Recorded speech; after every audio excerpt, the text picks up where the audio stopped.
Mounji. Bonjour.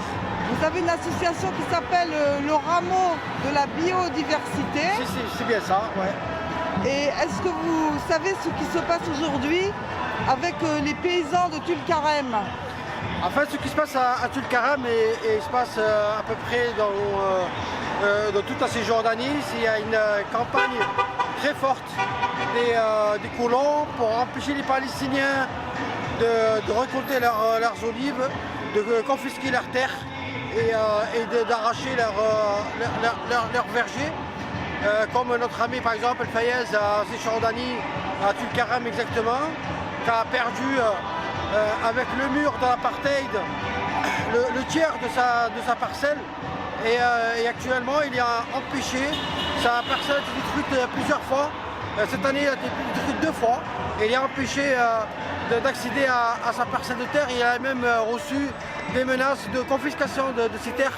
Tous les paysans en Cisjordanie qui subissent les agressions quotidiennes des colons, ce qu'on appelle les jeunes des collines, et protégés par l'armée israélienne et la police israélienne. Mais quel est le pouvoir de l'autorité palestinienne dans ces terres et de la police palestinienne pour défendre les paysans? Ouais, l'autorité palestinienne n'a quasiment aucun pouvoir. Ils sont vraiment là à servir un petit peu les intérêts de l'armée israélienne. Et vous alors, quel est votre rôle avec votre association? Notre association, c'est qu'on essaye d'aider les Palestiniens à reboiser leurs terres parce qu'en vertu d'une loi qui est de l'époque ottomane, ils restent longtemps sans être cultivés. Ils peuvent être confisqués entre guillemets légalement.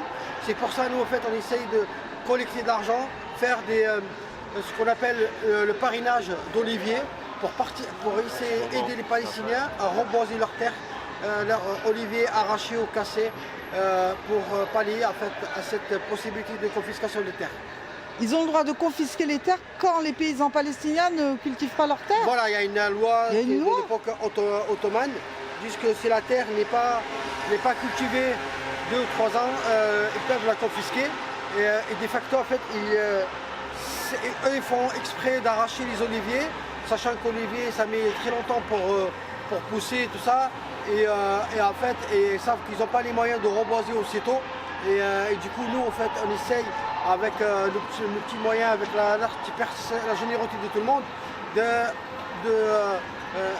parrainer des oliviers, en fait, de payer des plants d'oliviers à des pépinières au niveau de la Cisjordanie pour qu'ils soient replantés et donnés aux agriculteurs qui ne savent pas à replanter leurs oliviers. En fait, on voit bien avec le génocide qui se passe à Gaza et avec l'écocide qui se passe en Cisjordanie, que l'armée israélienne ou le régime israélien bénéficie de la plus grande impunité au monde et il est protégé par les grandes puissances et de facto il fait un peu ce qu'il veut il n'a que faire du droit international, il n'a que faire des traités internationaux, il n'a que faire de la communauté internationale, il fait un peu ce qu'il veut, protégé par Trump, par Macron et par le chancelier allemand et tous les régimes en Europe occidentale qui participent activement à la colonisation de la Palestine,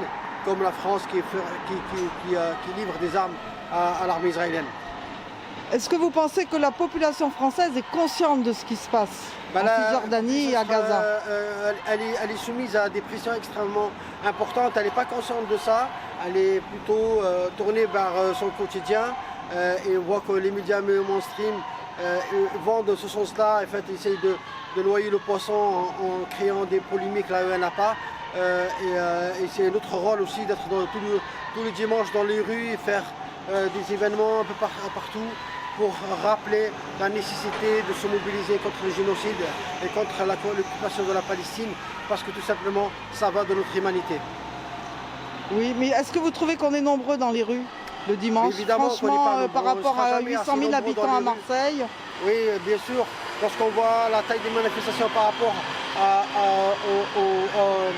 aux capacités de la ville, effectivement, on n'est pas nombreux.